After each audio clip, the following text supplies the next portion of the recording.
Doctor Priyajit Jena assistant professor भाव में काम करुच्ची MKCG department of pulmonary medicine रे।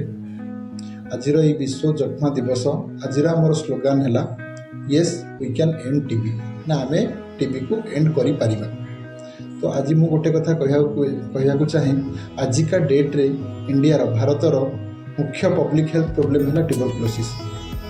आम देखिपारे ग्लोबल टीबी जी पृथ्वी में जी टीबी रोगी अच्छा से 26% लोक केवल भारत में ही अच्छा आउ प्रति 3 मिनिट रे गोटे लोक टीबी कारण मृत्यु मुख्य पड़ुं। तेणु यार कारण आमर तो गवर्नमेंट तो प्रोग्राम आरंभ 1962 रु आमर टीबी रिलेटेड प्रोग्राम स्टार्ट हो सारी। Initially NTCP national tuberculosis control programme रू आज नेशनल ट्यूबरकुलोसिस एलिमिनेशन प्रोग्राम रे पहुँचलानी।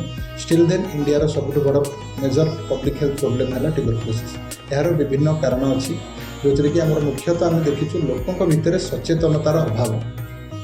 लोक मैंने प्रॉपर्ली टाइमली डायग्नोसिस करने मेडिकल को पहुँची पारना। गुड़ाए लोक स्पुटम टेस्ट खाली करदे कफ परीक्षा करदे कफ जदि नेगेटिव आसला से भाविदे आम ट्यूबरकुलोसिस ना से गुड़ाए लोक स्पुटम जोटा कि आम स्पुटम नेगेटिव ट्यूबरकुलोसिस कहूँ से सब जिनस टिके मेजर ट्यूबरकुलोसिस को स्प्रेड करियारे साहाय्य करते।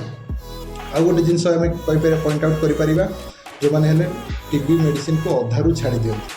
मुख्यतः 2 श्रेणी लोक गोटे जो मैंने कि इनिशियल मसे 2 मास कहला बहुत भल फिल कले सिम्पटम तांकर रिजल्व हो गला से मेडिसिन अधारू ड्रप कर दियंती। आउ किछि लोक आम देखीचु जो मैंने टिके भी टीबी मेडिसिन कारण जेहेतु टीबी मेडिसिन प्रति ड्रग्स किसी इंडिविजुअल साइड इफेक्ट रहे तेणु से साइड इफेक्ट को जब प्रॉपर्ली एड्रेस न हो पारला से टीबी मेडिसिन को छाड़ी जोटा को आम डिफल्टर कहू से सब टीबी आमको आज जटिल कि अति जटिल टीबी को बढ़ई चली।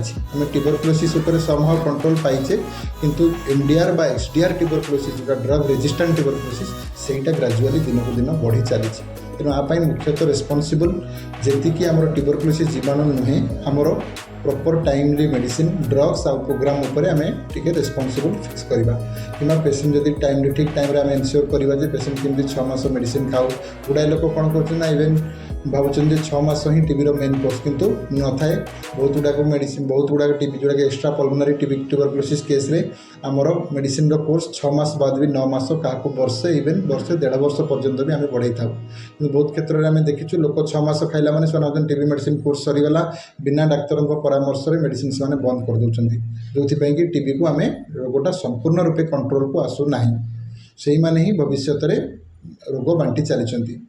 आउ गुड़ाए लोकों भितर बहुत गुड़ाए स्टिग्मा अच्छी जे मते जदि काश होनी मोर टीबी ना मुझे कहीं चेकअप करी कहीदेक चाहे गुड़ाए जदि आमर इम्यूनिटी कम रहा आमको टीबी सिम्पटम गुड़ाक एत फिल हम ना जमीक ओल्ड एज ट्यूबरकुलोसिस गोटे टर्म अच्छी जो कि अति वयस्क लोक जो मान हुए से क्षेत्र में आम टीबी प्राय सिम्पटम जोड़ा कि फीवर रहा कफ रहा बेसी फिल से सिम्पटम सब बेसी फिल करें ना से क्षेत्र में आम रेडियोलोजी बा एक्सरे सीटी स्कान यही सब जिनस आमको ट्यूबरकुलोसिस को डायग्नोसिस करा पड़े। लोक भावुं जब कफ मोर काश ना मुझे कहीं टीबी आड़ को जी टीबी मोर है से सब धारणा मन को दूरेया पड़ो। आउ टीबी आउ आग जमी आम चिंता करते टीबी खाली ना गरीब पुअर सोशियो इकोनॉमिक स्टेटस लोक होता से जिन ना टीबी कैन एफेक्ट एनीबॉडी क्या भी हो पार यहाँ गोटे इन्फेक्शन रोग। तेणु यहाँ धनी गरीब सेमती किसी ना किए भी कौटू आनीपर तेणु टीबी समस्त हो पार। आउ ट्यूबरकुलोसिस खाली लोक बहुत धारणा जमी कहली मुझे काश खाली हेले मतलब टीबी ही भावुँ सेमती ना ओनली पल्मोनरी टीबी गुड़ाक जो काश प्रेजेंट करती किंतु टीबी बॉडीर भी सेमती सबू ऑर्गन को एफेक्ट करें खाली लंग्स को नुहे स्टार्टिंग फ्रॉम मुंड टू आरंभ कर गोड़ पर्यंत जॉइंट बोन पेट सबुठिकी टीबी हो पाए। तेणु आपण जदि भी किसी जिनस टीबीर सिम्पटम सस्पेक्शन कौ भी पेसेंट करुँच निकटस्थ डाक्तर स्पेशलिस्ट परामर्श नियंतु।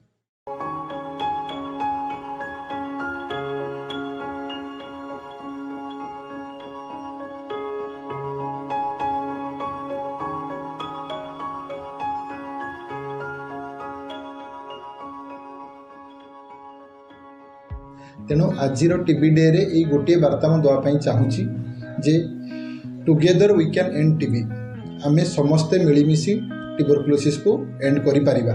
खाली पेसेंट नुहे पेसेंट डाक्तर एंड कम्युनिटी समस्त सहभागिता सहयोगितार आम मिलमिशि टीबी को एंड करि परिबा।